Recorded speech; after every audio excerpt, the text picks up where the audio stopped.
పూల చెట్టు ఉంటుంది, దానికి బాగా పెద్ద పెద్ద ముళ్ళు ఉంటాయి. ఆ పూల చెట్టు మేము నడిచేటటువంటి త్రోవ పక్కనే ఉంటుంది, పైగా అది ఇలా వెడల్పుగా పెరుగుతూ ఉంటుంది. ఆ ముళ్ళు కానీ గుచ్చుకుందంటే బాగా లోపలికి చీరుకుంటుంది, చివరి భాగం విరుగుతుంది, దాంతో ప్రమాదం. అందుకని నేను ఎన్నో మాటలు ఆ చెట్టు కొమ్మలు నరికించేస్తుంటాను. నరికించినప్పుడల్లా నాకు ఈ పద్యం గుర్తొస్తుంది. ఖండితంబయ్యు భూజంబు వెండి మొలుచు. నేను దీన్ని చూసి జీవితంలో నేర్చుకోవాలనుకుంటుంటాను.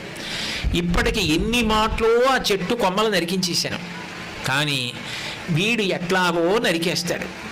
ఆ దార అటువైపుకు వెళ్ళదు, వీళ్ళక నడవడానికి చోట్లేదు, నేనా వెనక్కి జరగను, నా కొమ్మలా ఇట్లాగే ఉంటాయి, నా ముళ్ళు అంతే, నా పూలు అంతే, కాబట్టి వాడు నరికేస్తాడు అని అది మళ్ళీ చిగురు పట్టడం మానదు, కొమ్మ వేయడం మానదు. ఆ కొమ్మ నరికేయండి అని చెప్పడానికి నాకు ఎంత సిగ్గుగా ఉంటుందో.